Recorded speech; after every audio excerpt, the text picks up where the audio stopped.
কানাত লাহুম জান্নাতুল ফিরদাউসি নুজুলা। আল্লাহ বলেন জান্নাতের মধ্যে কিন্তু একটা ভিআইপি জান্নাত আছে, জানেননি আপনারা? জান্নাতের নাম কি? জান্নাতুল ফিরদাউস, সবচেয়ে ভিআইপি জান্নাত। এটার মধ্যে সাধারণ লোক ঢুকতে পারে না, ভিআইপি। তো জান্নাতুল ফিরদাউসের আল্লাহ কয় মেহমান বানাবো। আপনারা সুবহানাল্লাহ আসেনি? কি বানাইব? মেহমান বানাবো। তো এখানে সুবহানাল্লাহ না থাকলে সুবহানাল্লাহটা কোথায় বলেন? আশ্চর্য ব্যাপার, জান্নাতের মধ্যে সবচেয়ে ভিআইপি জান্নাত হলো ফেরদাউস, আর সেখানকার মেহমান আল্লাহ বানাবে। দুই গুণে গুণান্বিত হইলে শর্ত কটা? এই দুই গুণ যার ভিতরে থাকবে জান্নাতুল ফিরদাউসের মেহমান সে হবে। এখন এই দুইটা গুণ আমাদের মধ্যে তাহার দরকার নেই, যদি তাকে ফেরদাউস পাবো। এখন আসুন আমরা আগে শর্তগুলা শুনি। বিনা শর্তে আল্লাহ জান্নাত দেয় না। দুনিয়া আপনাকে বিনা শর্তে দিবে। দুনিয়া পাওয়ার জন্য কোনো শর্ত নাই। আপনি কোটি কোটি টাকার মালিক হইতেন, বেগম পাড়ায় বাড়ি করতে চান, শর্ত নাই। দেশের টাকা বিদেশে পাচার করতে চান, কোনো শর্ত নাই। ঢাকায় বনানী গুলশানে বাড়ি কইরও আপনার হয় না, আপনি বেগম পাড়ায় গিয়া করবেন, কোনো অসুবিধা নাই, কোনো শর্ত নাই। দেশ পুরাটা বেচছে আপনি লইয়া যান, কোনো শর্ত নাই। কারণ দুনিয়া আল্লাহ আস্তিকরেও দেয়, নাস্তিকরেও দেয়। কথা বুঝুননি? মাতুন না এখানে। দুনিয়া আল্লাহ কারে দেয়? নাস্তিকরেও দেয়, আস্তিকরেও দেয়। আল্লাহ মানলেও দেয়, আল্লাহ না মানলেও দেয়। দুনিয়া হলো একটা মরা গরুর মতো। এটারে কুত্তায়ও খায়, বিলায়ও খায়, শিয়ালেও খায়, শুকুনেও খায়। মালিকে কোনো বাধা দেয়? গরু মরে গেলে আমার কোনো দাবি আছে? এটারে সব প্রাণী খায়, মালিকে বাধাও দেয় না। কেন? গরুর কোনো মূল্য মালিকের কাছে নেই। কিন্তু জিতা গরু, এটার মধ্যে খামড় দিলে আপনারা আস্থা রাখবো নি, হারলে আপনারা খামড় মারবো। জিতা গরু থাকলে এটার দাম আছে, মরে গেলে এটার কোনো দাম নাই। পৃথিবীটা হলো মরা গরুর মতো আল্লাহর কাছে। খা, আস্তিকেও খায়, নাস্তিকেও খায়, তুইও খা। কিন্তু জান্নাত আল্লাহ বিনা শর্তে দিবে না। কথা আমার বুঝেন? বুঝলে হ্যাঁ, না বুঝলে না, দুইটা কইতেইব। তাইলে আমি বুঝুম আমার কথা রিসিভ হইতেছে। আল্লাহ জান্নাত দিবে কিন্তু বিনা শর্তে দিবে না। দুনিয়া পাওয়ার জন্য কোনো শর্ত নেই। দুনিয়া পাওয়ার জন্য শর্ত থাকতো যে ডোনাল্ড ট্রাম্প রে আধা পাগলটারে কি আমেরিকার প্রেসিডেন্ট বানাই লইলে? শর্ত নাই, এই জন্য আল্লাহ হেরো আমেরিকার প্রেসিডেন্ট বানাই দিছে। এ পুরা পৃথিবীটারে কি একটা অশান্তি লাগাইছে দেখছেন না? এইখানে একটা এইখানে লাগাই, এখানে একটা যুদ্ধ মুদ্ধ লাগাই, আমি নোবেল পুরস্কার চাই। কে রে? আমি তো যুদ্ধ লাগাইছি, সারা দেশের গুম হারাম করে দিয়েছি, পৃথিবীর নোবেল পুরস্কার চাই। ডক্টর ইউনূসরে বাদ দিয়া হে চায়, এটা লইতো। এর চাহিদার শেষ নাই। তা আল্লাহ যদি শর্ত থাকতো হইলাম পাগল ছাগলটা আল্লাহ দুনিয়া দিল নইল। কারণ দুনিয়ার প্রতি আল্লাহর কোনো ধরনের বাধা নাই, নিতে থাক। কিন্তু জান্নাত পাইতে গেলে আল্লাহ হয় বিনা শর্তে দিব না, অবশ্যই শর্ত। শুধু শর্ত না, অবশ্যই শর্ত, অবশ্যই শর্ত। তাহলে এখন আসুন আমরা জান্নাতুল ফেরদৌস পাইতে গেলে প্রথম যে শর্ত আল্লাহ কয় ইন্নাল্লাযীনা আমানু, এক নম্বর শর্ত, ওয়া আমিলুস সালিহাত, দুই নম্বর শর্ত। এক নম্বর শর্তটা হলো ঈমান। বলুন এক নম্বর শর্ত কি? ঈমান। দুই নম্বর হলো নেক আমল। দুই নম্বর কি? নেক। তাহলে ঈমান আর নেক আমল, এই দুইটা গুণে গুণান্বিত যে, সে পাবে জান্নাতুল ফেরদৌস। মানে আপনারা এটা হুন্যা শোনার পরে আপনার কাছে এটা এত সোজা মনে হইতেছে। সকালবেলা আমরা গুনতিটা যেমন ভান্তা ভাত খাই যেমন মজা লাগে, ঠিক দুইটা গুণ আমাদের কাছে এরকম লাগতেছে। কারণ আপনারা যদি ওখানে আমি কই আপনারা ইমানদার নেই, সবাই বলবেন জি হুজুর আমরা ইমানদার। আপনারা নেক আমল করেননি, জি করি, তাহলে তো আপনারা জান্নাতে গেছেন গা, ঠিক না? খালি এখন দেখতেছেন কোন দরজাটা ঢুকবেন। বিষয়টা তো এত সোজা, ঠিক না? ওমা কথা দেখো না, জান্নাত আপনি আমার মামার বাড়ি না, সাইলেট তো দিয়ে দিব। দুই গুণে গুণান্বিত, সকলেই ইমানদার আর সকলেই নেক আমল করে। শুনতে অনেক সহজ, কিন্তু এর পিছনে ব্যাখ্যা আছে। আপনারা যারা এখানে বসছেন, মাইকের আওয়াজ যত দূরে যাইতেছে, সকলের দাবি কিন্তু আমরা ইমানদার। ওমা কথা হয় না? আমিও নিজের দাবি করি ইমানদার, আপনারা যারা বয়ান শুনতেছেন আপনারাও ইমানদার। এখানে কি কেউ নিজের বেঈমান দাবি করব? সবার দাবি হুজুর আমরা ইমানদার, ঠিক না? আপনার আর হুতাপাড়া এই গাজীপুরের ভিতরে এমন বেনামাজি আসেনি যে জীবনে ঈদের নামাজও পড়ে না? আসেনি? আছে মাশাআল্লাহ আছে না? এরকম গুণে গুণান্বিত লোক থাকা দরকার। ঈদের নামাজটাও পড়ে না এমন বেনামাজি আপনারা দেখছেন না? আমি দেখছি। ঈদের নামাজও নাই, জুম্মা তো দূরের কথা, ঈদের নামাজই বছর একবার পড়ে না। এরকম পাক্কা একটা বেনামাজিরে আপনি একদিন জিগাইয়েন যে তুই তো এমন বেনামাজি, নোবেল পুরস্কার পাওয়ার দরকার তোর। তো তুই যে এরকম বেনামাজি, নামাজও পড়স না, ঈদের নামাজও না, আচ্ছা কত তোর ইমান আসেনি? দেখবেন হ্যাঁ বুক 3টা চাপা দিয়ে হবে আমার ইমান আছে। কথা হয় না? নামাজ যে পড়ে না বেনামাজি, এর আপনি জিগায়েন তাহলে তুই তুই নামাজ পড়স না, তোর ইমান আছে? নামাজ না পড়লে কি তুই ইমান আছে কি? ঠিক নেই। তাহলে এখানে কি পাইলেন? আপনারাও দাবি করছেন ইমানদার, বেনামাজিও কয় আমার ইমান আছে, হে দাবি করছেনি।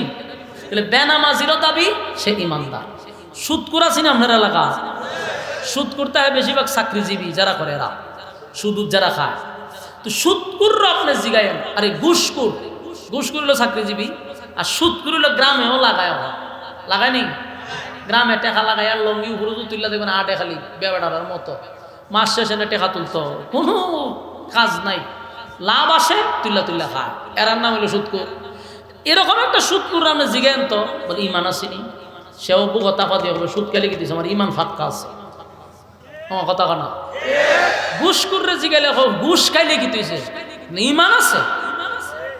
আমি একবার এক মাজারও গেছি, মুকুশ লাগাইয়া, শীতের দিন তো ভাগরি দিয়ে মাথাও তো ঘুরে গেছি।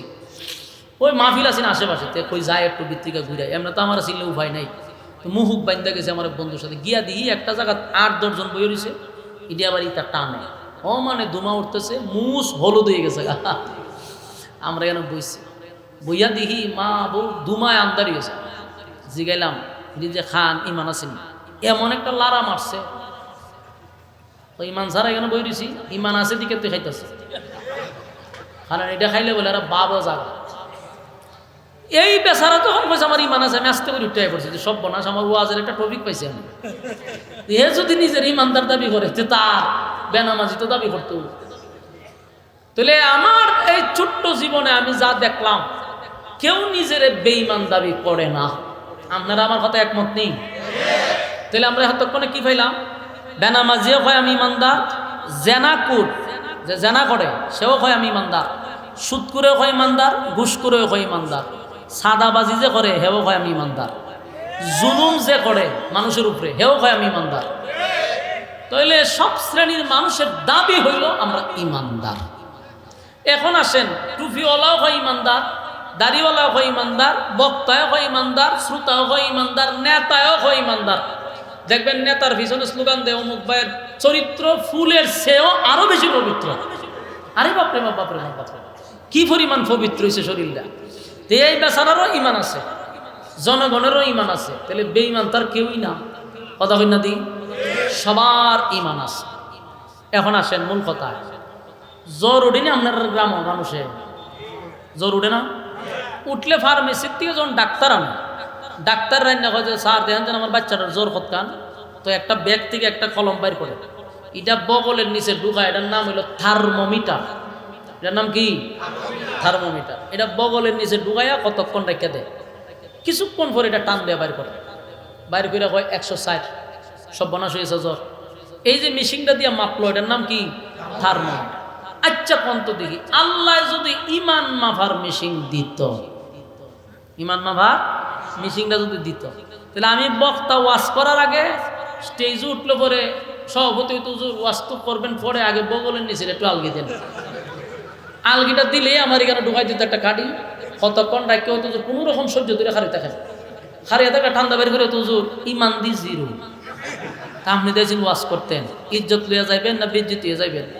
আমিও বেগ লইয়া দৌড়, যখন কোনো ফিরাই তো মুরিদ করবার লাগে হয়তো জোর মুরিদ হুমু করে আগে বগলে নিছি ডালকি দেন, এই ফিরের ভিতরে তো ঢুকাই দিত একটা, ঠান্ডা বাইর করে দেখতো জিরো, হয়তো জোর আইসেন মুরিদ করতেন আপনি দিমান জিরো ধরা খাইতো নি। নেতা যখন এইটা করতো হয়তো এমনি যে তুলছ এমনি লামা, লামাই ওই থার্মোমিটারটা মাইপটা দেখতো যে নেতার ইমান জিরো কিন্তু পিছাদা হয় পবিত্র। স্লোগান আসে কি অমুক ভাইয়ের চরিত্র ফুলের চেয়েও পবিত্র, কিন্তু মিঠারে কয় জিরো। তোর মানছে হয়তো বেড়া নিজের কয় পবিত্র কিন্তু তোর ইমান জিরো, ইজ্জত থাকতো নি? আল্লাহ যদি থার্মোমিটার ফাটাইতো সাধারণ জনগণ তো ধরা পড়তই। এই দেশে কত টুপিওয়ালা ধরা পড়তো, এই দেশে হাজি সাবরা ধরা পড়তো, নেতায় ধরা পড়তো, ফিরে ধরা পড়তো। বাস্তব না বাস্তব? আল্লাহ পাঠাইল না কেরে? আল্লাহ পাঠাইছেন এই জন্য যে বান্দা আমি তোরে শুধরানোর জন্য সুযোগ দিলাম, তোর ইজ্জত আমি, তোর আখাম কুখাম আমি মানুষের সামনে প্রকাশ করলাম না, আমি তোরে স্নেহের চাদর দিয়া ঘুরে রাখলাম। নিজে শুধরায়া যা, নিজে ভালো হয়ে যা, তোর ভিতরে কি আছে এটা তুই ভালো হয়ে জানোস। মহতা হই না দি আপনি কত বড় আজি সাহেব এটা আপনি জানেন, আমি জানি না। আমি কত বড় বক্তা এটা আমি জানি, আপনারা জানেন না। তাহলে আল্লাহ প্রত্যেকের ভিতরে একটা অবস্থান তৈরি করে দিছে, তুই নিজে জানোস তুই কতটুকু ভালো মানুষ। সুতরাং শুধরায়া যা, মিশিং ফাটাইলাম না। যদি মিশিং ফাটাইতো ইজ্জত থাকতো না। কথা কই না দি? ইমানদার আমরা যেভাবে বুক ফোলা করছি আমরা ইমানদার, এইভাবে বুক ফোলা হইতে পারতে হওয়া সম্ভব ছিল না। তাহলে আমরা যে নিজের আর ইমানদার দাবি ঘুরে বসে রয়েছি, এটা শুধু আমাদের দাবি, বলুন আমাদের কি? কিন্তু কাজের বেলায় ইমান মাফলে সবার জিরো। হ্যাঁ, আমরা যেই তালের ইমানদার, সকালে ঘর থেকে বাহির হইলাম ইমান নিয়া, বিকালে ঘরে ফিরি বেঈমান হইয়া। অথচ ইমানদারের জন্য আল্লাহ সুসংবাদ দিছে, তোর ভিতরে যদি ইমান থাকে ফেরদাউস পাবি। ইমান থাকলে নেক আমল থাকবে। এখন আসুন ইমান আসলে কি এটা একটু বুঝাই দিই। ইমান হলো একটা অ্যাকাউন্ট। বলুন ইমান হলো একটা, আপনার যদি আপনি 1 লাখ টাকা লয়ে গেছেন ব্যাংকে, গিয়া বলছেন স্যার আমার 1 লাখ টাকা জমা দেন, বললো আপনার অ্যাকাউন্ট নাম্বার বলেন, বলে আমার অ্যাকাউন্ট নাম্বার নেই, টাকাটা জমা রাখবো বউ। কথা কই না? আপনার কি সুস্থ করবো না অসুস্থ করবো? পাগল হইব। হ্যাঁ বেটা অ্যাকাউন্ট নাই টাকা জমা রাখবো কোথায়? বলে যেখানে মনে হয় তোরা হ্যাঁ হইব নি। আপনার যদি ইমান না থাকে নামাজটা রাখবেন কই? ইমান তো অ্যাকাউন্ট। ইমান থাকলে না নামাজ, রোজা, হজ, যাকাত, ওয়াজ, মাহফিল সব ইমান থাকলে। আমার কথা মনে বুঝাইতে পারতেছি। ইমান যদি না থাকে তাহলে নামাজটা যাইব গো, অ্যাকাউন্ট হইতো নাই, জমা থাকবো গো। এই জন্য মূল হলো ইমান। ইমান থাকলে নামাজ, রোজা, হজ, যাকাত যা আছে ঢুকবে অ্যাকাউন্টে। তো এই জন্য ইমান হলো সবচেয়ে গুরুত্বপূর্ণ একটা মানুষের জন্য। আল্লাহর পক্ষ থেকে সবচেয়ে বড় নিয়ামত হলো বান্দার জন্য যে আল্লাহ আমরা ইমানদার বানাইছি। কিন্তু এটা দাবির বেলায় নয়, কাজের বেলায়। বলুন দাবির বেলা না কাজের বেলা? এই জন্য প্রত্যেকটা মানুষ যখন আপনি ইমানদার দাবি করবেন, লিখে রাখেন আমার কথাগুলি, ইমানদার দাবি করলে ইমানের পরীক্ষা আসবে। বিনা পরীক্ষা আল্লাহ আপনাকে জান্নাত দিবে না। এটা বুঝেন না কেন? বলুন বিনা পরীক্ষা জান্নাত দিব না, বিনা পরীক্ষায় জান্নাত পাবেন না। পরীক্ষায় উত্তীর্ণ হলেই আপনাকে আল্লাহ ফেরদাউস দিবে। আপনি মনে করতেছেন এইভাবে এত সোজা? দুনিয়াতে একটা গুলশানে যদি কেউ বাড়ি দেয় আপনারা বানাইয়া এমনি দিলাইব আপনারা। একটা দলের পক্ষ থেকে যদি একটা প্ল্যাটফর্ম, দলের জন্য আপনাকে কতটুকু কুরবানি করতে হবে, এরপরে না আপনি কিছু একটা পাইতেন। কথা হয় না? আর আপনারে এই পৃথিবীর 10টা পৃথিবীর সমান একটা জান্নাত দিব এমনি খাও দাও ফুর্তি করো দুনিয়াটা মস্ত বড় স্লোগানের মাধ্যমে না। আল্লাহ বলেন ইমান আনো ওই মানুষদের মতো। আল্লাহ কোরআনে বলেন আমিনু কামা আমানান নাস, আমিনু কামা আমানান নাস, ইমান আনো ওই মানুষদের মতো। আল্লাহ বলছেন ওই মানুষ বলতে আল্লাহ কি বুঝাইল, কি বুঝাইতে চাচ্ছে? আমিনু কামা আমানান নাস, ঈমান আনো ওই মানুষদের মতো যারা ঈমানের পরীক্ষায় উত্তীর্ণ হয়েছে, যারা দুনিয়ায় থাকতেই জান্নাতের সার্টিফিকেট পাইছে, তাদের মতো ঈমান আনো। তার মানে আমিনু কামা আমানান নাসের ব্যাখ্যা হলো সাহাবায়ে কেরাম। অথবা না আমিনু কামা আমানান নাস এর ব্যাখ্যা হতে পারে ফেরাউনের বউ আসিয়াও হতে পারে। আসিয়াও ঈমানের পরীক্ষায় উত্তীর্ণ হয়েছে। আমিনু কামা আমানান নাসের ব্যাখ্যা ফেরাউনের দাসী হতে পারে। আমিনু কামা আমানান নাসের ব্যাখ্যা আব্দুল্লাহ বিন তামের হতে পারে, উনিও ইমানের পরীক্ষায় উত্তীর্ণ হয়েছে। তার মানে হলো যারা ইমানের পরীক্ষা দিয়া ফার্স্ট ডিভিশনে পাস করছে, তোমরা ওই মানুষদের মতো ইমান আনো। আমার যুবক ভাইরা, মুখে মুখে দাবি করলাম আমি ইমানদার, কিন্তু আল্লাহর থার্মোমিটারে মালিক জানে বান্দা তোর ইমানটা জিরো। তুই নিজের দাবি করস ইমানদার। শীষ বন্ধ করে, নয়েজ বন্ধ করে। আমিনু কামা আমানান নাস, ওই মানুষদের মতোই তোমাকে ইমান আনতে হবে। যারা ইমানের পরীক্ষা দিছে তাদের মতো ইমান আনো। শুধু মুখে মুখে স্লোগান দিয়া ইমান হয় না। সাহাবায়ে কেরাম ইমানের পরীক্ষা দিছে রে, ইমানের এত পরীক্ষা দিছে যে মালিক খুশি হইয়া আমার নবীরে জানাইছে, বন্ধু আপনার সাথী সঙ্গীদের ইমানের পরীক্ষায় আমি আল্লাহ এত খুশি, তাই আমি জান্নাতে নেওয়ার আগেই আমি জানায়া দিলাম ওই লোকটা জান্নাতি, ওই লোকটা জান্নাতি। নবীও জানাই দিছে তুমি জান্নাতি, তুমি জান্নাতি, তুমি জান্নাতি। জোরে জোরে কোন সুবহান। ইমানের পরীক্ষায় তারা পাস করছে। ইমানের পরীক্ষায় পাস করার কারণে দুনিয়াতে সার্টিফিকেট পেয়ে গেল। আর ইমানের পরীক্ষা আমাদের উপর আসবে। যদি আমি সত্যিকারের ইমানদার হই তাহলে পরীক্ষা আসবে। আর আমরা কেন আসে না? তার কারণ হলো আমরা ইমানদার হতে পারি নাই রে। ইমানদার হতে পারি না, এই জন্য ইমানের পরীক্ষা আসে না। পরীক্ষা তো তাদের জন্যই আসে যারা ক্লাসের ছাত্র। কথা হয় না? ক্লাসের বাহিরে কারো পরীক্ষা হয়?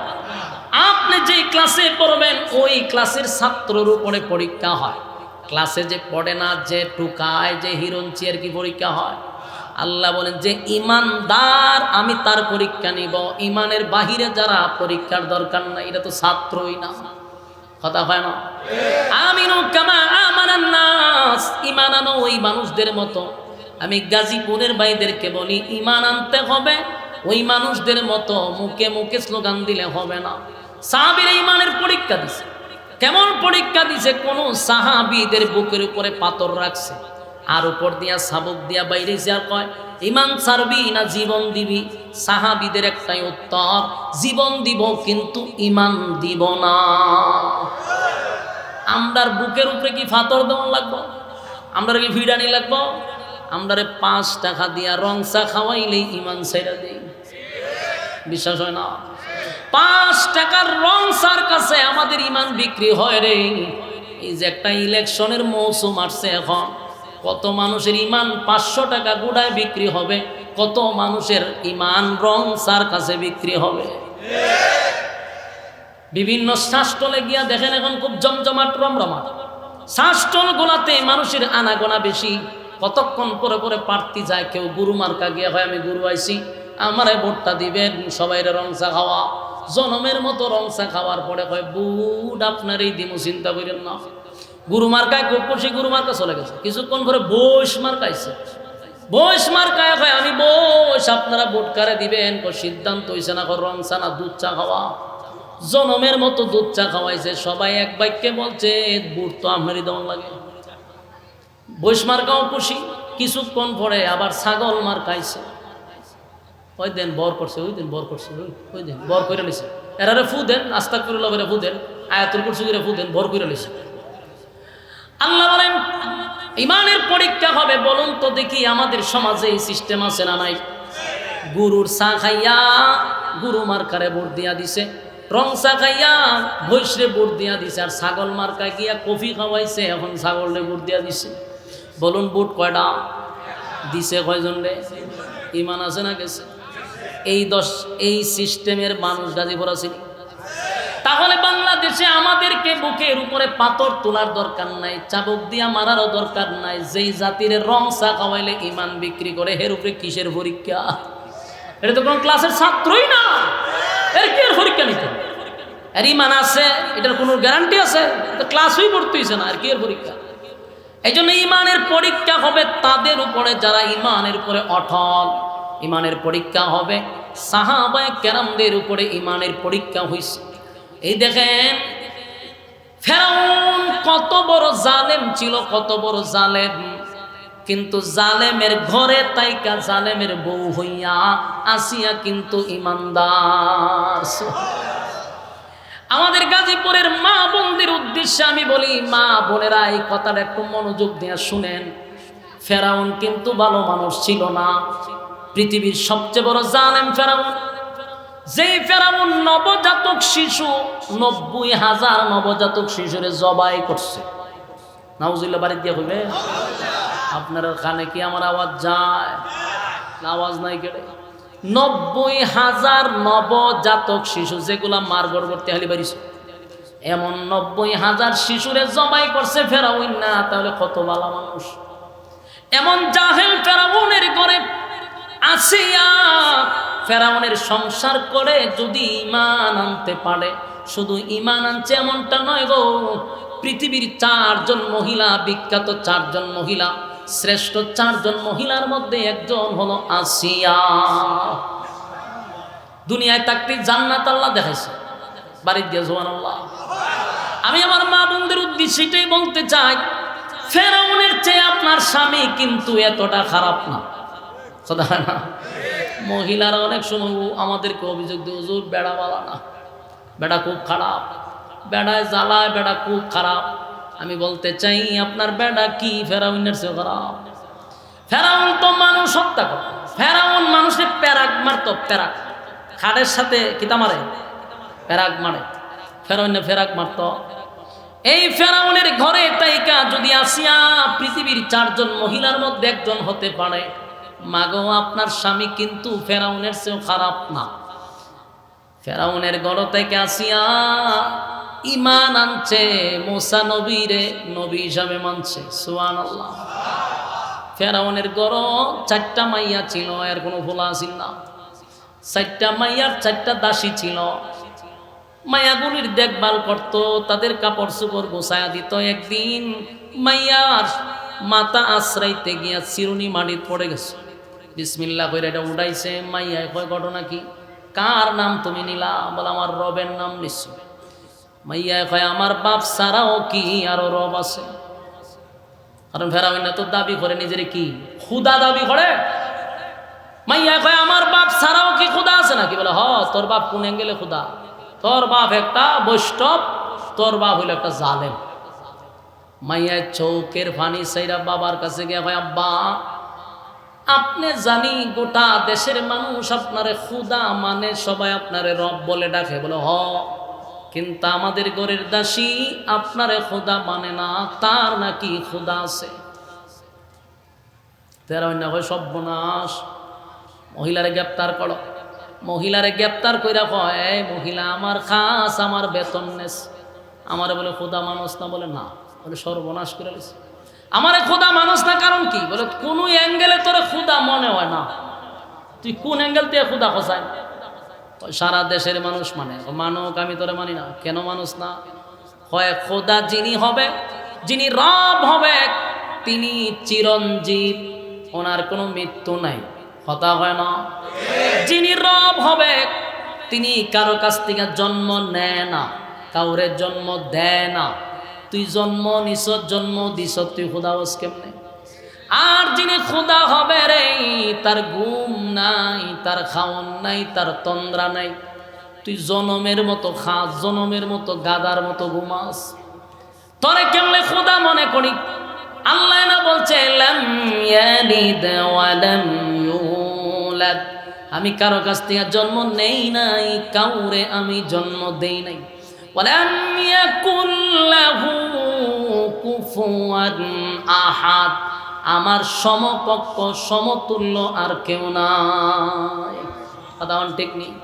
আমার মালিক ঘুমায় না, মালিকের তন্দ্রা নাই। আল্লাহ বলেন, লা তাখুযুহু সিনাতুন ওয়ালা নাওম। আল্লাহ বলেন, লা তাখুযুহু সিনাতুন ওয়ালা নাওম, আমার ঘুম নাই, আমার তন্দ্রাও নাই। আল্লাহর ঘুমও নাই, তন্দ্রাও নাই। ফেরাউনে খায়, ঘুমায়, ফুর্তি করে, বাচ্চা জন্ম দেয়। ওই দাসী বলেন, আমি তোরে খোদা মানতে পারি না। ফেরাউন কয়, দাসী, আমার জুলুম যে কত ভয়ঙ্কর সেটা কি তুই জানস? মহিলা কয় জালেমের কাজই তো হলো জুলুম করা, ঠিক নেই? যে জালেম তার কাজ হলো জুলুম করা, তুই একটা জালেম, তাই তো জুলুম করবি। ওই ফেরাউন না মহিলার 4টা বাচ্চাকে নিয়ে আসলো, আইনা মহিলার সামনে কয় একে একে সবগুলারে আমি এখন হত্যা করব, আমারে খোদা মান। মহিলা কয় আল্লাহর দেওয়া সম্পদ, আল্লাহর দেওয়া আওলাদ মালিক যদি নিয়ে যায় আল্লাহর রাস্তায় দিয়া দিব, তোর মতো জালেম রে খোদা মানব না। কারণ আমার মালিক যিনি উনি এক অদ্বিতীয়। বলুন আল্লাহ ছাড়া কোনো মাবুদ আছে, কোনো ইলাহ আছে? উনি এক অদ্বিতীয়, আমার মালিক ছাড়ার কেউ নাই। আমরা মাথা নত করি কার কাছে? লা ইলাহা ইল্লাল্লাহ, লা ইলাহা ইল্লাল্লাহ, লা ইলাহা ইল্লাল্লাহ। নেই কোনো মাবুদ আল্লাহ ছাড়া, নেই কোনো মাবুদ আল্লাহ ছাড়া, এক খোদার পর দুই খোদা আর 3 খোদা, মোরা কিছু মানি না। বলো লা ইলাহা, সাউন্ড হবে কেন? লা ইলাহা ইল্লাল্লাহ, লা ইলাহা, আল্লাহ ছাড়া কোনো মাবুদ নাই, কোনো ইলাহ নাই। এই মালিকের উপরে আমি ঈমান আনছি। ফেরাউন না তুই আমারে জুলুম করতে পারস, আমার জীবন নিতে পারস, কিন্তু আমি তোর ঈমান দিব না। ফেরাউন অর্ডার দিছে তেল গরম কর।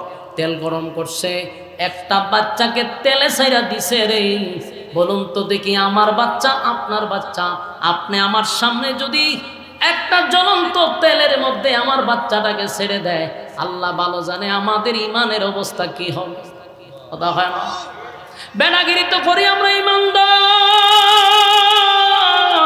এমন পরিস্থিতি যদি সামনে দাঁড়ায় গো, কতক্ষণ আমাদের ইমান থাকবে? আবার হইল মা, বাপের থেকে মা সন্তানের প্রতি আরো মায়া। মা দাঁড়ায় আছে, একটা একটা করে 3টা সন্তানকে যখন আগুনে ছেড়ে দিল, মা এই দৃশ্যগুলা দেখতেছিল। যখন দুধের বাচ্চাটাকে ফেলে দিবে, মার চোখ দিয়া পানি পড়তেছিল। এমত অবস্থায় ওই ফেরাউন ডাক দেয়া বলে, মহিলা এতক্ষণে বুঝি তোর দিলটা নরম হইছে, আগেই যদি আমারে খোদা মানতি 3টা সন্তানকে আমি আগুনে পোড়াইতাম না, এখন কেন চোখের পানি ছাড়লি? এই ফেরাউন, আমার বাচ্চা গুলারে তুই আগুনে ফালাইয়া মারলি, এই জন্য আমি কিন্তু কাঁদি না, আমি কাঁদি আমার দুধের বাচ্চাটার কোনো অপরাধ নাই, নিষ্পাপ বাচ্চাটাকে আল্লাহর রাস্তায় আমি দিচ্ছি।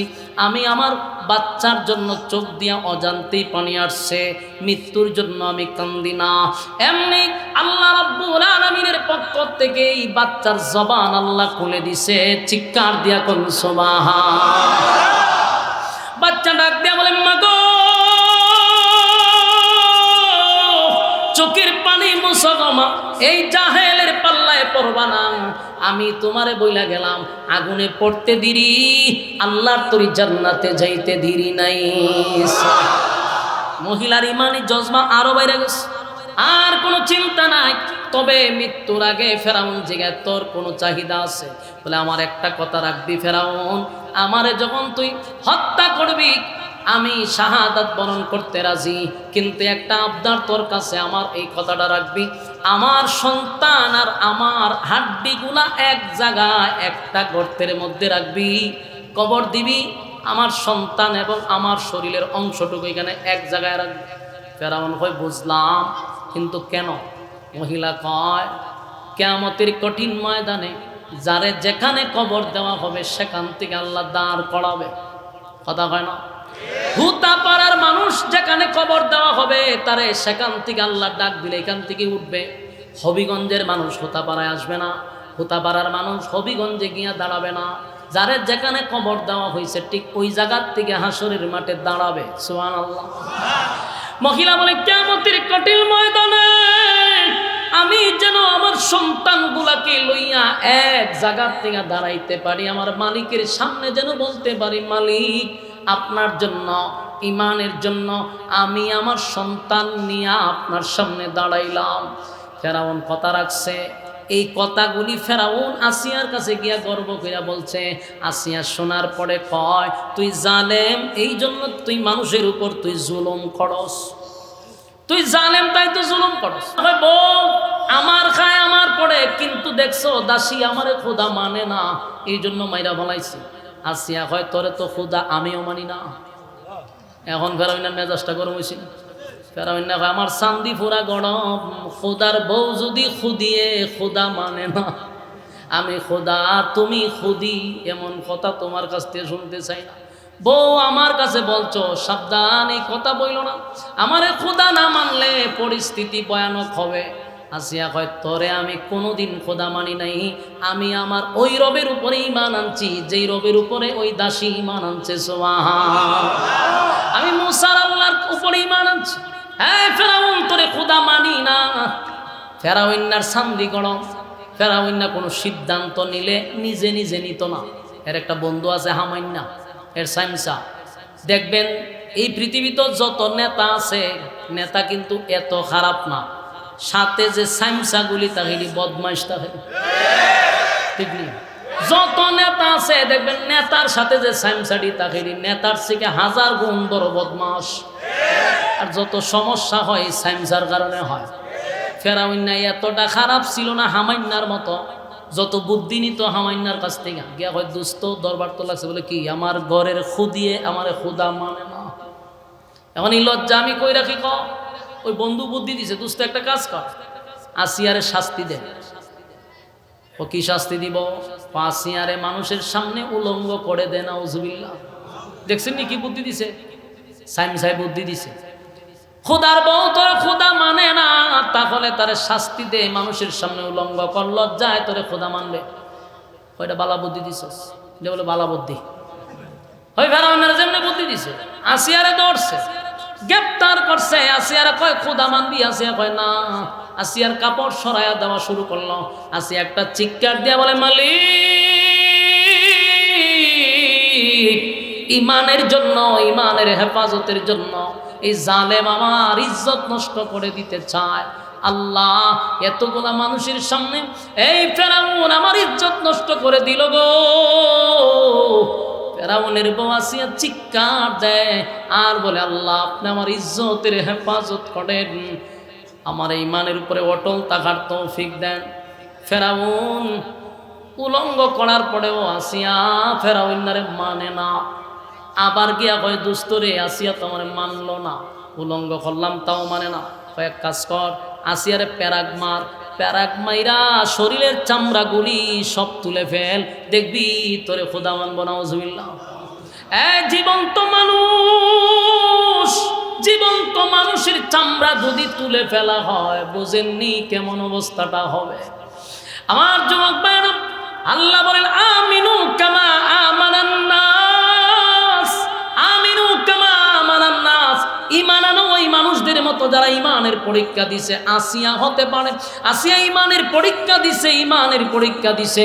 আসিয়ার শরীরের চামড়াগুলি তুলে ফেলছে, বেলিট দিয়া চামড়াগুলি টেনে টেনে টেনে টেনে জীবন্ত মানুষের চামড়া তুলে ফেলে রে, কোনোদিন সহ্য করার মতো না। আসিয়া চিৎকার দেয়া হয়, মালিক যত নির্যাতন করুক আমার ইমানের হেফাজত আপনি করবেন, ইমানের হেফাজত করবেন। নির্যাতনের মাত্রা এত বেড়ে গেছে, আসি একটা সময় আল্লাহ আর বরদাস্ত করতে পারি না।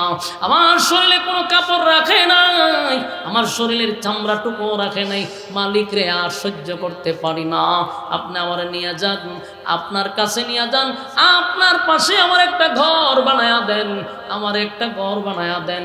আল্লাহ এই আসিয়ার ইমানের প্রতি এত খুশি, এত খুশি। আসিয়া এইভাবে আসমানের দিকে তাকায় আছে। ফেরাউন্না গেছে হামাইন্নার কাছে, দুস্ত সামরা তুললাম কিন্তু আমারে খোদা মানে না। এবার ওই হামান বলল, দুস্ত এক কাজ কর, বড় একটা পাথর দিয়া আসিয়ার মাথাটা তেতলায়া দে, মাইরা ফালা। ফেরাউন গেছে পাথর লই আসিয়ারে মারতো, গিয়া দেখে আসিয়া মুস্কি মুস্কি আসমানের দিকে তাকায়া হাসে। সুবহান। এই একটা জবান বন্ধ রাখবেন না, জুরে কোন আল্লাহু আকবার। ফেরাউন ডাক দিয়ে বলে, আসিয়া কঠিন মুসিবতের সময়, এমন একটা বিপদের সময় শরীরের চামড়া তুলে ফেললাম। আসিয়া রে তোর মুখ দিয়া কেমনে রে মুস্কি মুস্কি হাসি আসে। আসিয়া ভাই ফেরাউন না রে, বুঝবি না আমি যা দেখি তুই তা দেখোস না। আমি আমার মালিকের কাছে বলছি, মালিক আপনার পাশে একটা ঘর বানায়া দেন। আমার মালিক আমার চোখের সামনে জান্নাতের বালাখানা আমার চোখের সামনে ধরে রাখছে। আমি জান্নাতের বালাখানা, জান্নাতের নাজ নেয়ামত দেখতেছিলাম। আমার আনন্দে মনে চাচ্ছে এখনই ঢুকে যায়। ফেরাউন বড় একটা পাথর আসিয়ার মাথায় ছেড়ে দিছে। আসিয়া শাহাদাত বরণ করছে, কিন্তু ঈমান দেয় নাই। আমিনু কামা আমানান নাস, ঈমান আনো ওই মানুষদের মতো। এই গাজীপুরের মায়েরা, প্যান্ডেলের ভিতরে যারা পড়ছেন, ইয়ং জেলেরা এবং মুরব্বীরা, বলুন আমাদের উপরে যদি গো এমন মুসিবত আসে, আমাদের ঈমান কি ঠিকবে মনে করেন? আমরা ঈমান যে দুর্বল, আমরা ঈমান বিক্রি করি 5 টাকার কাছে, আর সেখানে এত বড় বড় পরীক্ষা। আজকে পরীক্ষা শুরু হয়ে গেছে, গাজায় পরীক্ষা শুরু হয়ে গেছে মুসলমানের উপরে, ফিলিস্তিনে মুসলমানদের উপরে পরীক্ষা শুরু হয়ে গেছে। এখন শুরু হয়েছে সুদানে, সুদানের মুসলমানদেরকে প্রতিদিন হাজার হাজার নারী শিশুদেরকে গণহত্যা চালাচ্ছে। গোটা পৃথিবীর মিডিয়াগুলি চুপ, কোনো চাউন নাই। বিশ্ব মিডিয়াগুলি চুপ, কারণ তারা গরিব, তারা নিচু জাতের মানুষ, কালো মানুষ, তাদের চেহারা সুন্দর না, তাদের টাকা নাই। বিশ্ব মিডিয়ার আজকে চুপ হয়ে আছে। হাজার হাজার নারী শিশুদেরকে হত্যা করা হচ্ছে। এর পিছনে বড় ভূমিকা নিচ্ছে ওই গাদ্দার আরব দেশগুলা। এই আরব দেশগুলা গাদ্দারি করতেছে, তারা মারার জন্য অস্ত্র পাঠাচ্ছে। আজকে মুসলমানদেরকে হত্যা করা হচ্ছে। আর মানবাধিকার সংস্থা, এটা বাংলাদেশ হয়তো চাইছে, ঠিক না? বাংলাদেশে কেন হয়তো হয় দেশে দরবার টরবার লাগবো। মাঝে মধ্যে মনে হয় জুতাদা যদি আধা ঘন্টা বাইরে নিয়ে যাইতো। সারা বিশ্বে মুসলমানদের মারতেছে, সেখানে মানবাধিকার যাস না। সুদানে মারতেছে, সেখানে মানবাধিকার নাই। বাংলাদেশ শান্ত দেশ, এই দেশ আইছে মানবাধিকার। হ্যাঁ, কপালের ঘরের কপাল আমরা। হ্যাঁ, কপালের ঘরের কপাল না। যেই দল বিদায় করছে, এর থেকে ভয়ঙ্কর পরিস্থিতি হবে সামনে। লেখকেরা মানবাধিকার যেখানে ঢুকছে এখানে ধ্বংস করে গেছে। যেই দেশে ঢুকছে এই দেশে যুদ্ধ বাধায়া দিছে। কথা বুঝতেছে? আমার প্রশ্ন হলো, তোরা যদি বালক জন্মই লামস, তাহলে সুদানে মুসলমান মারে, তোর বক্তব্য হই। জাতিসংঘ কেন কথা বলে না? এদের মূল উদ্দেশ্য হলো মুসলমান মারো, কোনো শব্দ নাই। কিন্তু লাল চামড়া কুত্তাগুলিরে যদি মারতেন, এতক্ষণ বিশ্ব মিডিয়া পাগল হয়ে যেত, পাগল হয়ে যেত। কিন্তু এখন কোনো ভূমিকা নাই। আমার বাংলাদেশ শান্ত দেশ, এই দেশে কোনো মারামারি নাই। এতদিন যা চলছিল এগুলার নাটক ছিল, নাটক। কথা কোন ঠিক? জঙ্গি নামে একটা ভঙ্গি করছে, আছে না নাই? এগুলা ছিল নাটক। মূলত বাংলাদেশের মানুষ মারামারিত নাই, হানাহানি নাই। এই দেশে আইব আমরা শাসন করত। হ্যাঁ, বুঝতে পারবেন। সামনে আসুক, কেন বাধা দেওয়া হয়েছিল, আলেমরা কেন বাধা দিছিল। প্রত্যেকবারে আলেমরা বাধা দেয়, পরে আপনারা ঠিকই বুঝেন যে কেন বাধা দিছিল। সময় আসতেছে ফিরের সামরা আমরা থাকতাম। আমার যুবক ভাইয়েরা, গোটা পৃথিবীতে আজকে মুসলমান মারতেছে, কোনো শব্দ নাই। সুশীল সমাজরাও কথা বলে না। কিন্তু লাল চামড়া হইলে এতক্ষণ মিডিয়া পাড়া গরম হয়ে যাইতো, ঠিক নেই? পরীক্ষা আসবে, ইমানের পরীক্ষা, ইমানের পরীক্ষা। জান্নাত দিবে আমার মালিক, বিনা পরীক্ষায় নয়, পরীক্ষা নিবে, ঠিক না? পরীক্ষা ছাড়া আমার মালিক তোমার এত বড় জান্নাতটা দিবে না। ইমানের পরীক্ষায় পাস করতে হবে। রাজি আছি? রোমের বাদশাহ, রোম একটা রাজ্য, এটা ভারতের চেয়ে বড় ছিল। ভারত একটা মহাদেশ, এত বড় দেশের মতো রোম রাজ্য ছিল। রোমের বাদশাহ মানে তৎকালীন সময়ে আমেরিকার প্রেসিডেন্টের এখন যে পাওয়ার, রোমের বাদশার এরকম পাওয়ার ছিল। রোমের বাদশাহ একদিন চিন্তা করতেছে, মুসলমানদের সঙ্গে যুদ্ধ করে কেউ পারে না। যেদিকে মুসলমান যায় সেদিকেই বিজয়ের পতাকা উড়ে। ঘটনা কি? ওমরের আমলে, আবু বকরের আমলে, নবীর মাদানী জিন্দেগিতে যত যুদ্ধ করছে সব জায়গায় মুসলমান বিজয়, মুসলমান বিজয়। আবু বকরের আমলে বিজয়, খলিফাতুল মুসলিমিন হযরত ওমরের শাসন আমলে যেদিকে যায় সেদিকে ইসলামের পতাকা ওড়ে। রোম রাজ্যের বাদশা চিন্তা করলো ঘটনাটা কি তা, আমরার অস্ত্র আছে, আমাদের কিন্তু সৈন্য আছে, আমাদের ট্রেডিং আছে, এত অস্ত্র এত বাহিনী থাকতেও মুসলমানদের কাছে কেন পরাজিত হই, এটা নিয়ে খুব চিন্তা করছে। শেষে তার গবেষণায় বাহির হয়েছে যে মুসলমানরা তো অস্ত্রের বলে যুদ্ধ করে না, মুসলমানরা বাহিনীর বলে যুদ্ধ করে না, মুসলমানরা যুদ্ধ করে ইমানের বলে। ইমানের কারণে মুসলমানরা যেদিকে যায় সেদিকে বিজয়। তাই রোমের বাদশা বলল, তোমরা যখন মুসলমানদের সঙ্গে যুদ্ধ করবা, মুসলমানের একটা দল আমার কাছে জীবিত নিয়ে আসবা, সাবধান এদেরকে মারবা না, আমার কাছে জীবিত নিয়ে আসবা, আমি মুসলমানদের ইমানের পরীক্ষা নিব। বাদশা ইমানের পরীক্ষা নিব, ইমানের পরীক্ষা নিব।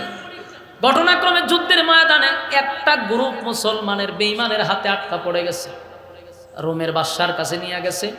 রোমের বাদশা বললো এদেরকে জেলখানায় ঢুকাইছে। একদিন পরে বাদশা আবার বললো এদেরকে বাইর করছে। বাদশা তাদেরকে সামনে নিয়ে বসছে।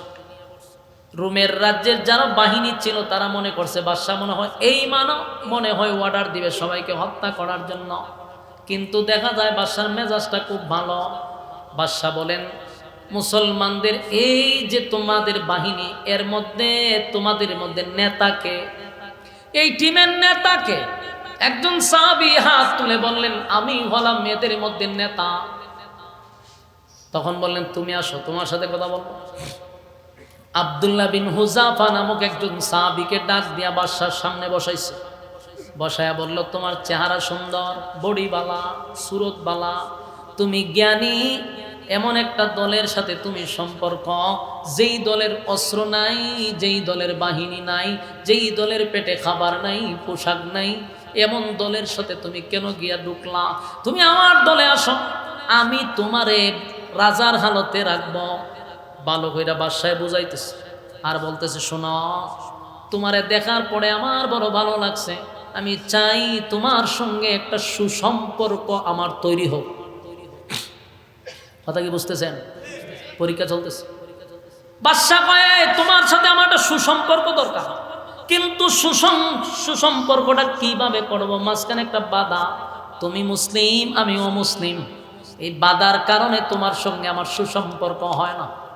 তুমি যদি মুহাম্মদের রাস্তা ছেড়ে দাও, ঈমান ছেড়ে দাও, আমি ওয়াদা দিলাম এই রাজ্যের মধ্যে সবচেয়ে সুন্দরী, রূপসী, গুণবতী আমার একটা মাইয়া আছে, আমার ছেলে নাই, আমি এই রোম রাজ্যের বাদশা, আমার একটা মাত্র মাইয়া, তোমার কাছে বিবাহ দিব। আর বিবাহের দিন এই রাজ্যের অর্ধেক তোমার নামে আমি লিখে দিব। এমন অফার যদি আমি টুপিওয়ালা পাই, আমার ইমান থাকবো? কথা বলেন না, দিন টুপিওয়ালা ইমান থাকবো? একটা চেয়ারের লাগে টুপিওয়ালা ইমান দালা, একটা চেয়ার ভাইব টুপিওয়ালা ইমান বিক্রি করতেছে। বাস্তব না বাস্তব? বাংলাদেশে যদি কয় বলে খালি গুলশানে একটা প্লাট দিব, ইমান ছেড়ে দিয়ে হবো, ফ্ল্যাটটা যেদিন ডুবমু করে দেখি আবার কালেমা ফিরালাম। ফতুয়া তো রেডি থাকে, কথা হয় না? ফতুয়া রেডি হবো, সমস্যা কি? ইমান আবার আনছি না। কিন্তু ওই বাদশার সামনে সাহাবায়ে কেরাম দাঁড়ানো, যাদেরকে আল্লাহ বলছে এদের কাছে এদের মতো ইমান আনো, এরা আমাদের আইডল, এরা আমাদের আইকন। বাদশা কয়, বিয়া যদি আমার মাইয়ারে করো, মাইয়াও সুন্দর, রাজত্বের অর্ধেক পাইবা। আব্দুল্লাহ বিন হুযাফা কয়, তোর বক্তব্য শেষ? বলে হ। তখন বলে, এই রুমের কুত্তা, তুই কি মনে করছস এইগুলা দেখাই আমার ইমান তোর কাছে বিক্রি করবো? সুবহানাল্লাহ, বাড়ি দিয়ে হবে। বাদশার মেজাজটা এমন গরম হয়েছে, আমি এত বড় রাজ্যের একজন বাদশা, আমার কুত্তা ডাকছে, আরে গ্রেফতার কর, জেলখানা ঢুকা, আয়না করে ঢুকা। আয়না করে ঢুকাই দিছে, চোখ মুখ বান্ধা আয়না করে ফেলাইতে রাখছে। এরপরে বাদশা ভাই ইমান কিতা আমি দেখো। কতক্ষণ পরে একটা নর্তকীরে ফাটাইছে এই আয়না ঘরের ভিতরে। নর্তকী বুঝুননি? না আছে নর্তকী কিতা করে, না আছে কথা বলেন না, কিতা করে? নাচানাচি করে নর্তকী। এরকম একটা নর্তকীরে ঘুঙুর ফরাইয়া ফাটাইছে, অর্ধ উলঙ্গ কইরা। কার কাছে? আব্দুল্লাহ বিন নবীর সাহাবীর কাছে পাঠাইছে। কারণ ঈমান নষ্ট করার জন্য সবচেয়ে বড় কৌশল হলো নারী। কথা কেন? যখন কারো ঈমান নষ্ট করতে চায়, জনপ্রিয়তা নষ্ট করতে চায়, তখন নারী বাজায়া দেয়। এটা হলো এদের চক্রের মেন। বাংলাদেশে দেখছেন না, যার আকাশ চুম্বি জনপ্রিয়তা দিছে নারী লাগাইয়া মানুষের মন থেকে তারা সরাইয়া দেয়। নারী না লাগানো পর্যন্ত মন থেকে সরে না। এটা এদের একটা চক্র। তো বাদশা কি করছে, নর্তকী পাঠাইছে জেলখানার ভিতরে গিয়া, হয় তুমি এমন অঙ্গভঙ্গি করবা যাতে তোমার প্রতি আকৃষ্ট হয়, তাহলে ঈমান যাইবা। বাদশা তো আনছি মানে পরীক্ষা করতে। এই নর্তকী গিয়া খুব ডান্স তো পাগলো, ডান্স দিতেছে, নাচানাচি বহুত করছে। কতক্ষণ পরে বাইরে বাসার সামনে কয়, আপনি আমার কই পাঠাইছে? বলে কি মানুষ না জিন্নাত আল্লাহ না? বলে কে রে? আমার ভাই চাই না। আগে তো আমার ভাই চাইতো, চাইলেন না মেয়ের অঙ্গভঙ্গি দেখাইতাম যাতে আমার প্রতি আকৃষ্ট হয়। আকৃষ্ট করলে কত ডং বং আছে আমি দেখাইতাম, আমার ভাই চায়ের তৈরি। আমার দিকে তাকাইলেন না, মেয়ের অঙ্গভঙ্গি দেখাইতাম। এটা এমন এক মানুষ, এতক্ষণ তার সামনে আমি নাচলাম, সে বলিছে না, থুতুও বলাইছে না। বাদশা কয় তাই নাকি? বলে হ, ঠিক আছে।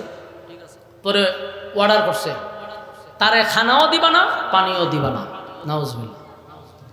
নবীর সাহাবীরে জেলখানায় বন্দি রাখছে, কিন্তু পানিও দেয় না রে, খাবারও দেয় না। পাষণ্ড কত বড় শাস্তি! খানা নাই, পানি নাই। 1 সপ্তাহ পর্যন্ত 1 ফোঁটা পানি নবীর সাহাবীরে দিল না। ওই সাহাবী মাটিতে পড়ে গেছে, আর বসতে পারে না, মাটির সঙ্গে যেন মিশে গেছে।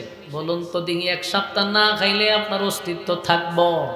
ওই কথা বল না, আপনারা দুপুরের খাবার দেরি হইলে মেজাজ গরম করে লা। হ্যাঁ, দুপুরের খাবার যদি দেরি হয় তো দেখবেন ঘরের জিনিসপত্র লড়াচড়া শুরু করে দেয়। বাস্তব না বাস্তব? আর যেটি রোজা রাখে ইফতারের আগে দেখেন এর মেজাজ কিরকম, যে কত বড় রোজাদার, মানুষ খাইলি তো চায়। বাস্তব না বাস্তব? আর নবীর সাহাবী 1 সপ্তাহ ধরে তারে পানিও দেয় না, খাবারও দেয় না। 1 সপ্তাহ পরে জেলখানার ভিতরে একজন ডাক্তার ঢুকে ভালো করে পরীক্ষা করে বাদশারে বলে, বাদশাহ, যদি এখন এই লোকটারে খাবার না দেন, যে কোনো সময় অ্যাক্সিডেন্ট হবে, মারা যেতে পারে। বাদশা হয় তাড়াতাড়ি খাবার লইয়া যা। খাবার সামনে নেওয়ার আগে বলবি যে এখানে গোস্ত হলো শুকরের, আর এই পানি হইল মদ। নাউজুবিল্লাহ আসেনি? থাকলে কইবেন আপনারা এটা নাউজুবিল্লাহ কোন সময় ঠাডা বললে জানি না, তো হইতে তো পারে ঠাডা বললে নাউজুবিল্লাহ। হ্যাঁ, খাবার কি দিছে? শুকরের মাংস। হালাল না হারাম? নবী সাহাবীরে দিছে। নাউজুবিল্লাহ আছে না নাই?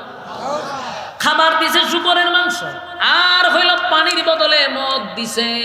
কারণ একটা কথা ইয়াদ রাখবেন, পেটে যদি খিদা থাকে, এমন অবস্থা যে আমি মারাই যাব, তখন কিন্তু শুকরের গোশত খাওয়া জায়েজ আছে। যতটুকু খাইলে মানে বাঁচেন অতটুকু খাইতে পারবেন, মানে জান বাঁচানি তো ফরজ। বাদশা মনে করছে 1 সপ্তাহ ধরে খানা নাই, পানি নাই, শুকরের মাংস আর মদ নিয়ে গেলে কি আর জিগাইব এটা কিসের মাংস, আগে খাক। বাদশার সাইন্সা খাবার লইয়া গেছে, নিয়ে কয় নেন খাবার খান। এটা হইল মদ, আর এটা হইল শুকরের মাংস। আব্দুল্লাহ বিন হুযাফার শারীরিক দুর্বলতা আছে, না খাওয়ার কারণে শরীরে কোনো শক্তি নাই রে, কথা বলতে পারে না, বসতেও পারে না, মাটির সঙ্গে যেন মিশে গেছে, শরীরে কিছু নাই, পেট আর পিঠ একসাথে লেগে গেছে, শারীরিক দুর্বলতা আছে রে। কিন্তু এই সাহাবীর কি ইমানের দুর্বলতা আছে?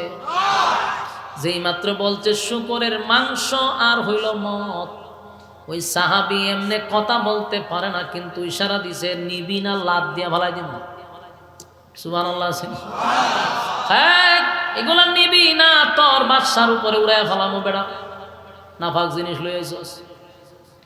ডাক্তার গিয়া কয়, স্যার এই লোক তো সাংঘাতিক, এত কিদার মধ্যে খাবার লইয়া গেছি, কয় এই খাবার লাথি দিয়া ফালাই দিব। বাদশা কয় এর তেজ কমছে না, তো লইয়া। 2 জন লোক পাঠাইছে, আব্দুল্লাহ বিন হুযাফার নিয়ে আসছে জেলখানার থেকে। উনি হাঁটতে পারে না, 2 জন লোকের কাঁধে ভর করে আসছে, হাঁটতে পারে না, দাঁড়াইতে পারে না, শরীরে কিছু নাই, 2 জন মানুষের কাঁধে ভর করে উনি আসছে, বাদশার সামনে খাড়া করাইছে। তার সাথী সঙ্গীদেরকেও নিয়ে আসছে। আর বাদশা বলে, আব্দুল্লাহ,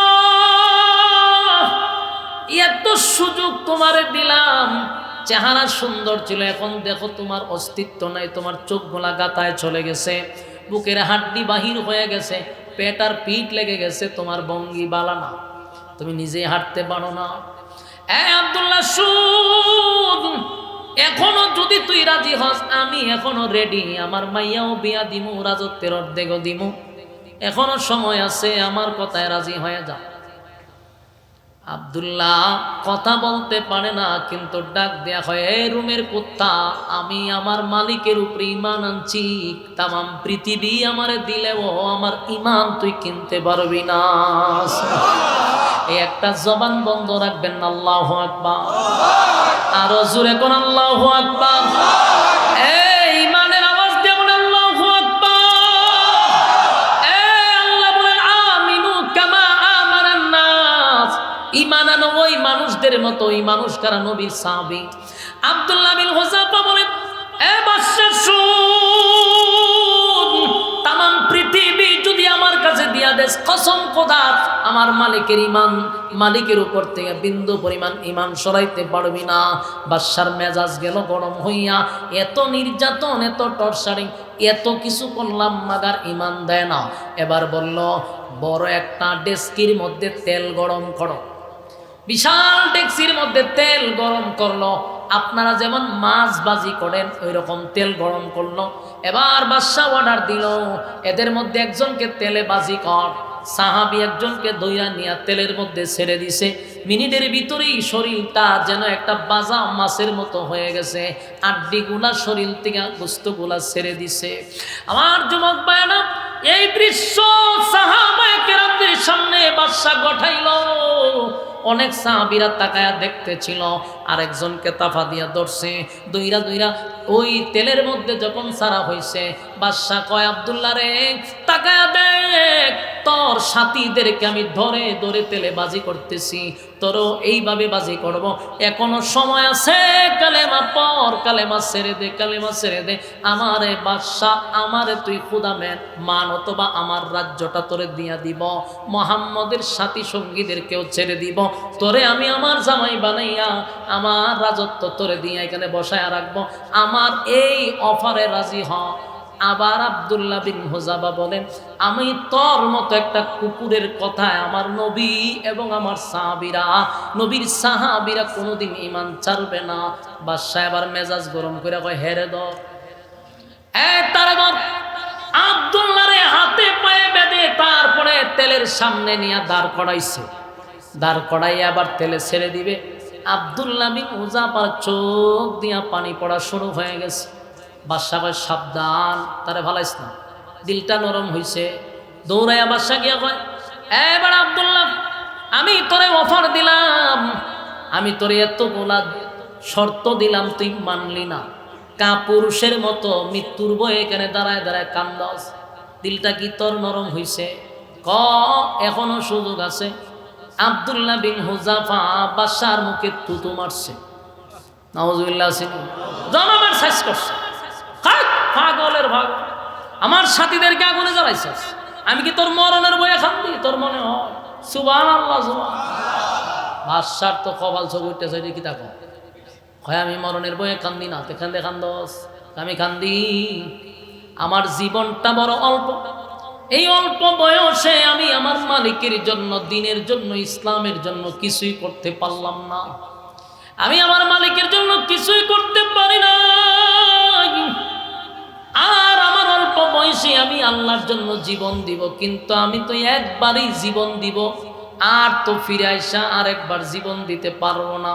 আমার মনটা চায় আমি একবার তেলে পড়ি, আল্লাহর রাস্তায় জীবন দেই, আমার মালিক যদি আমার জীবিত করতো আবার জীবন দিতাম, আবার জীবিত হইলে আবার জীবন দিতাম, মালিকের রাস্তায় যদি 100 বার জীবন দিতে পারতাম, সেই ব্যথায় ব্যতীত হইয়া কান্দি, আমি আমার মালিকের জন্য, দিনের জন্য কি করলাম। বাদশা শুন, মুমিন বান্দা বান্দি কোনোদিন মৃত্যুর ভয় করে না, ইমানদার মৃত্যুরে ভয় পায় না, কারণ আমরা এটা বিশ্বাস করি, 24 ঘন্টা আমরা মৃত্যুর জন্য প্রস্তুতি থাকতে হবে, কারণ মালাকুল মউত আজরাইল কখন আসবে চিঠি দিয়ে আসবে না। ঠিক আল্লাহর নবী বলেন, আমি ডান কাঁধে সালাম পিরাই, বাম কাঁধে সালাম পিরাইতে পারবো কিনা এতটুক নিশ্চয়তা নাই। এর ভিতরে মালাকুল মউত আজরাইল আসতে পারে। তাই ইমানদাররা মৃত্যুর ভয় করে না। বাদশারে, আমি মৃত্যুর ভয়ে কান্দি না, আমি কান্দি আমার মালিকের জন্য আমি কি করলাম, ইসলামের জন্য আমার কতটুকু আমি করতে পারলাম, এই জন্য কান্দি। বাদশা কয়, আয় আমার কাছে আয়, আমি তোরে আগুনে পোড়াবো না, কারণ আমি যদি তোরে আগুনে পোড়া দিই তুই জিতে যাবি, আমি হেরে যাব। কারণ তুই একবার মরতে চাস না, 100 বার মরতে চাস। আমি তোরে মাইরা আমি এই মুহূর্তে তোর কাছে হাঁটতে চাই না, তুই যদি মরে যাস তাহলে জিতে যাবি। বাদশা কয়, আমি তোরে ছেড়ে দিব, তোর সাথী সঙ্গীদেরকে ছেড়ে দিব একটা শর্তের বিনিময়ে। কি শর্ত? বলে, আমার কপালের মধ্যে তোমার টুট লাগাইয়া একটা চুমা দাও, এই চুমার বিনিময়ে তোমার সাথী সঙ্গী আমি ছেড়ে দিব। আমার যুবক ভাইরা, আব্দুল্লাহ চিন্তা করলো গো, একটা চুমার বিনিময়ে যদি আমার নবীর এতগুলা সাহাবী বেঁচে যায়, তাহলে না হয় একটা চুমাই দিয়া দিলাম। ওই বাদশা কপালে চুমা দেওয়ার সাথে সাথে নবীর সাহাবীদেরকে ছেড়ে দিল, আব্দুল্লাহকেও ছেড়ে দিল। আমার যুবক ভাইরা, এত বিশাল রাজত্ব পাওয়ার পরে, এত বিশাল অপার পাওয়ার পরেও সাহাবায়ে কেরামরা কি ঈমান ছাড়ছে? আরো জোরে। আমার যুবক ভাইরা, ঈমান ছাড়ে না। আমিনু কামা আমানান নাস, ঈমান আনো ওই মানুষদের মতো যারা ঈমানের পরীক্ষা দিছে। তাই আমরা যারা এখানে বসা, প্যান্ডেলের বাহিরে যারা আমরা ঈমানদার দাবি করি, ঈমানদার দাবি করি, কসম খোদার আমাদের উপরে ঈমানের পরীক্ষা আসবে। কিভাবে আসবে, কোন সাবজেক্টে আসবে আমাদের জানা নাই, কিন্তু পরীক্ষার উপরে অটল থাকতে হবে, ঈমানের পরীক্ষায় উত্তীর্ণ হতে হবে। একটা হলো ঈমান। আল্লাহ বলেন, যাররা পরিমাণ ঈমান লইয়াও যদি কেউ কবরে আসে রে, আমি আল্লাহ জাহান্নামের শাস্তি দেওয়ার পরে একদিন তারে জান্নাতে ঢোকাবো। সুবহানাল্লাহ। তাহলে বলুন, জান্নাতে যাওয়ার জন্য শর্ত কয়টা? আরো জোরে। সবাই মিলে জান্নাতে যাওয়ার জন্য 2টা শর্ত। 1 নাম্বার হলো ঈমান, ঈমান, ঈমান। 2 নাম্বার হলো ওয়ামিলুস সালিহাত। 2 নাম্বার হলো নেকামল, নেকামল, নেকামল। এই যে প্যান্ডেলের ভিতরে বসে আছেন, যতগুলো আয়াত আপনারা শুনলেন, প্রতিটা হরফে হরফে 10টা করে নেকি আপনাদের আমলনামায় ঢুকছে। এটা হলো নেকামল। তাহলে ঈমান আর নেকামল 2টা গুণে গুণান্বিত যারা, আল্লাহ বলেন, কানাত লাহুম জান্নাতুল ফিরদাউসি নুজুলা। আমি 2টা গুণে গুণান্বিত যারা, তাদের কি জান্নাতুল ফিরদাউসের মেহমান বানাবো, মেহমান বানাবো। চিৎকার দিয়া কোন সুবহান। আল্লাহ হবে মেজবান, আমরা হব মেহমান। বলুন, আল্লাহ হবে মেজবান, আমরা হব মেহমান। 2 গুণে গুণান্বিত ঈমান আর নেকামল, ঈমান আর নেকামল। ঈমান আর নেকামল লইয়া যারা জান্নাতে যাবে, খালিদিনা ফিহা লা ইয়াবগুনা আনহা হিওয়ালা। জান্নাতীরা জান্নাতের ভিতরে ঢোকার পরে আর কোনোদিন জান্নাত থেকে বাহির হতে চাবে না গো। জান্নাতে ঢোকার পরে বান্দার আর কোনো আফসোস থাকবে না, আর কোনো চাহিদা থাকবে না। দুনিয়াতে আমেরিকার প্রেসিডেন্ট বানাইলেও আফসোস আছে না নাই? তাম পৃথিবী দিলেও আফসোস আছে না নাই? যদি কোনো কিছুর আফসোস না থাকে, অন্তত একটা আফসোস থাকে যে আমি মরতে চাই না। কথা হয় না? আমি বুড়া হতে চাই না। কথা হয় না? কেউ বৃদ্ধ হতে চায় না, কেউ মরতে চায় না। মানুষের কত আশা, কত আকাঙ্ক্ষা দুনিয়ায় পুরা হয় না রে। কিন্তু যেদিন বান্দা জান্নাতে ঢুকবে, আল্লাহ কয় 1 নাম্বার পুরস্কার হলো আর কোনোদিন বান্দা মরবি না। 2 নাম্বার হলো আর বৃদ্ধ হবি না, আর বৃদ্ধ হবি না। 24 বছরের যুবক বানায়া 32 বছরের যুবক বানায়া রাখবো। বয়স বাড়বেও না, কমবেও না। তবে এত নাজ নিয়ামত দিব বান্দারে, প্রত্যেক শুক্রবারে আমি আল্লাহ তোদেরকে মেহমানদারি করাবো। চিৎকার দিয়া কোন সুবহানাল্লাহ। কয় গুণে গুণান্বিত জোরে এখন কয় গুণে গুণান্বিত? দুইটা গুণে গুণান্বিত। আল্লাহ বলেন কানাত লাহুম জান্নাতুল ফিরদাউসি নুজুলা। দুই গুণে গুণান্বিত হইলে ওয়াদা দিলাম আমি মেজবান তোরা মেহমান। কারা কারা দুই গুণে গুণান্বিত হতে চান? দুইটা হাত তুল্লা দেখায়া দে। লিল্লাহে তাকবীর, লিল্লাহে তাকবীর। রাজি আছি তো ইনশাআল্লাহ? হ্যাঁ, সবাই রাজি আছে? আল্লাহ সবাইকে কথাগুলির উপরে বলনেওয়ালা শুননেওয়ালা উভয়কে সহি আমল করার তৌফিক দেন, আমিন।